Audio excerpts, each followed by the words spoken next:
Bomb Squad. This is a cooperative game by TMG. It's a cooperative game that has a couple of unusual features. In particular, it features mechanics that you do not always see going together. One is programmed movement, and like you have in games such as Robo Rally, and the other is limited knowledge, like you have in Hanabi, in which you have a hand of cards that is not facing you. You can see everybody else's cards, but not your own. Those two mechanics, I don't know that really had been put together before, but they have here. In this game, you're playing as a team of bomb specialists, and you're trying to defuse bombs and to rescue hostages. And you do that not like in the movie The Hard Locker, in which you just go in and do the stuff because you're tough and masculine and brave, but you use a robot like this one. Then you move around, and this is the thingy that you had to program. Now, as you can see, this is a board, but I just said this is one of the possible boards. The board is modular. There are several boards that you can build with the components that you find in the game, and you have a mission book with a lot of possible missions, and you can probably come up with your own missions pretty easily. So you have terrain tiles, you have multiple ones, and they are double-sided, always neat. You have frame tiles that you use to, guess what, to frame the board. And here you see a board that is made with 2 terrain tiles. Some scenarios also have boards with 4 terrain tiles, in which case you use these extra tiles here to extend the shorter border, so you have a square board instead. Up there you have a panel that indicates the functionality of your robot. In particular, it tells you the level of the battery. You see those cubes, they're adjusted as you spend battery levels to perform actions with the robot. And also, right there you have an icon, and there may be instructions here. In this case, I'm playing with the basic robot that doesn't have any special abilities or skills. But again, you can choose to play with different robots that have different tracks for the battery level that they can hold, and they have different abilities and skills. And here is where you place the initial cube representing the main battery and the reserve battery. The reserve battery is what you consume when you do not have any main battery and you're stuck and you still need to use some battery. You also have variable characters like you have in Pandemic. That is, you may choose to play as a standard, generic bomb experts or as specialists, in which case you assign players roles as described by these cards, different roles with a little bit of background and illustration, which is simply the card. What really matters is the specialty that tells the special rules that character follows and the special abilities, resources, options that the character has. For example, here you can save battery when you activate the battery with this dude. So as you can see right there, a lot of replay value, a lot of possibilities, different board, different robots, different specialists, different missions, a lot of different stuff that you can do. A lot of replay value, but of course that doesn't mean much if the play value is not much, that is, if the game is not fun to play. Let's see how the game plays. The game revolves around this deck of cards here that are identified by 2 traits each. One is the color, there is red, yellow, and blue, and the other one is the symbol on it, which represents what the card does. Some cards allow you to move, some cards to open doors, and some cards to rescue hostages. Now, you will have a hand of cards in your hand, and the size of the hand of cards depends on the number of players. So you draw them, very important, you must not look at them. In this review, I'm going to show them to you, but usually this is how you would hold the cards, so that the players can see them, but you can not. But you can see their cards on their hand. And the only way that you have to communicate with other players, unless you're talking about generic information like, hey, wait a second, what's the battery level? Information everybody can see, or how many hostages do we still have? Unless you're doing that, the only way of talking to other players, and specifically to talk about cards, is to use a special action, a specific action, which is called to give intel. So, during your turn, you can take exactly one action. The action you can take can be, well, to give intel, which is you tell another player about a trait of their cards. You can choose a color, you can choose an action. And for example, I'm holding these cards, but I'm looking at them, and my partner says, okay, this card, this card, this card, and this card are red, or says this one and this one are yellow. So he simply tells me the color, and now, for example, I know that these two cards are yellow, so maybe I'll move them here so that I don't mix them up. Later, my partner will say, well, you have a move action, and you have move actions here and here and here. And I know, okay, these are yellow, and he touched them when he said move action. Then I know that these are yellow moves. So usually takes two give intel, two intel actions given to you to identify exactly what a card is, both the trait and the color, both the ability and the color. So this is a basic way in which you will find about your cards. As you can see, it's an action per turn, so it can be real quick. Okay, this and this is blue. Next player. This and that is red. Next player. Action, move, move, rescue. No, that would be illegal. We could say move, move, or rescue, rescue, bomb, bomb. You give intel. Now, another action that you can do is to discard a card. To discard a card, you choose one, and then you name the color and the trait. Again, the color and the action. I keep mentioning trait, but trait is the category that encompasses both actions and colors. So you can choose a card, and you can say, say, yellow move. Again, you shouldn't look at it before you do it, but for the sake of the simplification, it's a yellow move. For each trait that you got right, I got 2 here, then you can recharge the battery by 1 level. So in that case, I move that cube up there, up to 2. That is for the regular main battery.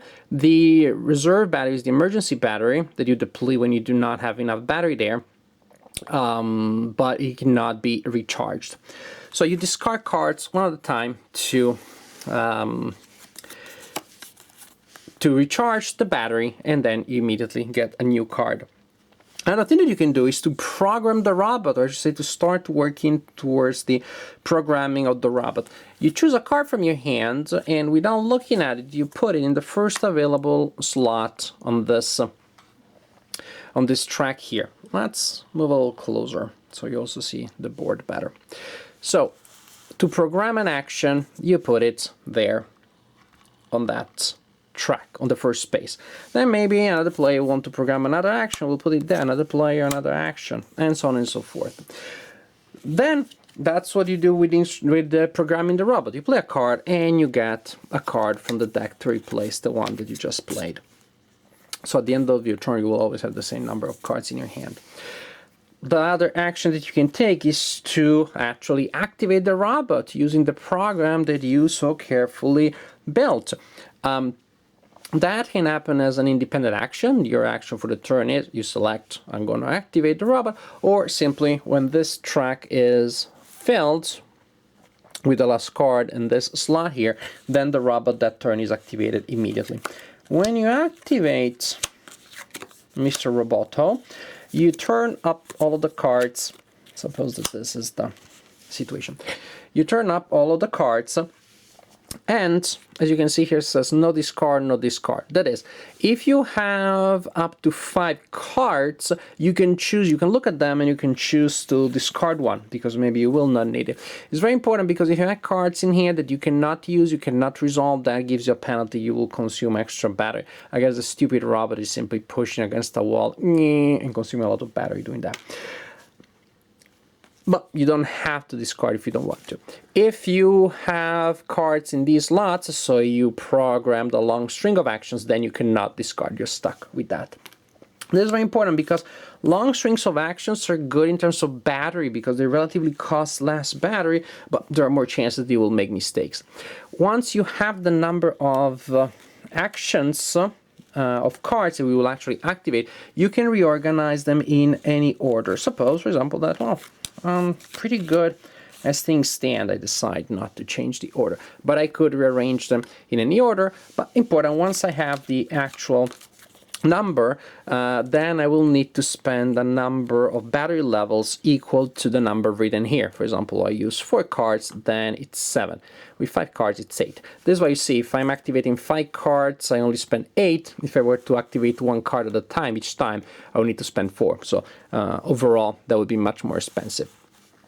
So I spent my battery levels right there. I would deplete my battery and already need to use some reserve battery. And then I can finally activate my robot simply following the instructions of the program that I created after I possibly discarded and rearranged the cards. Move to spaces, pretty intuitive. This is the robot. It moves by 2 spaces. It only moves and acts orthogonally, and it has to move in a straight line every time you activate it. So moving by 2, I could not do 1, 2. It has to be in a straight line. So I move by 2. This is good. Oh, look at that. I'm adjacent to red hostage, that token there, and I have a rescue level 1 hostage. So I can play it, and I rescue that guy, and I put him on my rescued people. Then I can move 1 space, and I can move another space, and I decide to do that. Oh, that was perfect, almost as if I had planned in advance. If I had planned in advance, probably I would want now to have a card that says open a red door, and we can look for it. But there we go. Open a red door. So suppose that I had that, I am right there, then I'll open the door. I can remove it, I can put it like this to show it's open. I like it like this because it's more thematic. And now the robot can go through. Before you open a door of a certain color, even if you had the right card, you need to have rescued an hostage of that color. As you can see, there are 3 types of doors, 3 types of bombs, and 3 types of hostages: yellow, blue, and red. Also, I may have failed to mention, this is a real-time game. That is, you need a timer, and you will need to set it to the time indicated on the mission book, on the section about the scenario that you're playing. For example, maybe you, in this scenario, you have 8 minutes to defuse the first bomb, which is this one, and then 8 more minutes to defuse that one. So up to 60, the game will last up to 16 minutes of real time. Because without that, that would be pretty easy, you know? And that's one of the problems with programming games. So if you don't have a timer, if you don't push players, then analysis paralysis can become really a problem. And this is why I don't like Robo Rally all that much, because I am a pain in the neck to whoever I'm playing it with, because I'm so slow. I can never come up with a program that I like. This game forces me to go with what I have, and maybe then I make horrible mistakes, and people will dislike me for other reasons, not because I'm slow, but because I'm bad. Anyways, this is how the game works.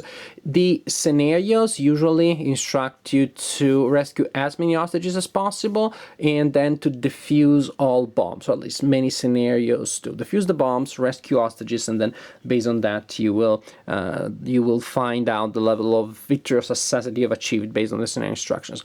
In general, if the time runs out and you haven't defused all the bombs, then the entire area blows up and you have lost the game. So that's pretty simple, really. You simply try to figure out what you have, put down a program, make sure that you recharge the battery, activate the program, say adult swear words when you realize that you completely messed up the program, and then try to go with what you have. As I said, if there are actions that you cannot resolve, then you have to pay additional battery levels, and that can be pretty devastating. The game also ends in defeat if you lose all batteries and your robot simply has become a bucket of rust, and there's nothing that the robot can do. In conclusion, Bomb Squad is crazy, chaotic fun. Not chaotic because of the design chaotic quality like you have Saints, Endless of the Multiverse, Xena Shift Onslaught, a game that I reviewed recently. Those are games that have a certain messiness in the design itself. This design doesn't have any of that. The design is clear, linear, straightforward, no ambiguities, no gray areas. The chaos is something that you will provide as you play the game, thanks to this tension between the need for precise programming of your robot, or at least reasonably precise during the programming phase. You can adjust at the last minute, but if the cards are completely wrong, there isn't much you can do. So there is that element which you need to be able to be accurate about, and on the other hand you have limited knowledge and especially limited timing. With limited time, real time, there's always this beautiful thing that players freak out much more than they need to. very often you do have enough time, but the simple idea that there is a limited time gets people's IQ to immediately drop by like 40 points, at least for a while, until they mess up a lot, then they become comfortable with the design. They stop freaking out and they're able to play to their full capabilities. At the same time, also, after a couple of games, you get in the routine, you get into a certain system, players start developing synergy. Cooperative games, especially with a limited time, are great for team building, for team skills building. So it is great that you have that tension there. And the first couple of games will be chaotic and messiness as people really feel under pressure and they are not trained into the game. They're not able to work together very well yet. They mess up. It's fun, fun, fun, fun. The main similarity that comes to mind, of course, with Robot Rally. You have the programming and you have the robot theme.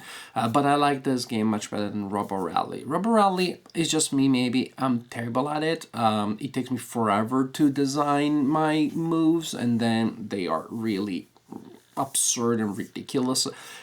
There have been games in which I have excused myself out of games of Robot Rally because I didn't like how much I was slowing down the game and making it painful for everybody. This Bomb Squad is better to me, and let's say for people like me that are programming challenged, for two reasons. One is limited amount of time. Yes, the players will hate you because you are not a great player, but at least not because you're slowing down the game for everybody. And maybe they won't even hate you. They'll find it cute that you keep doing these little stupid things. No, I don't know, they'll find it cute. But on the plus side also, on top of having limited time, which of course reduces the downtime, the other thing is that the programming is much more user-friendly and forgiving.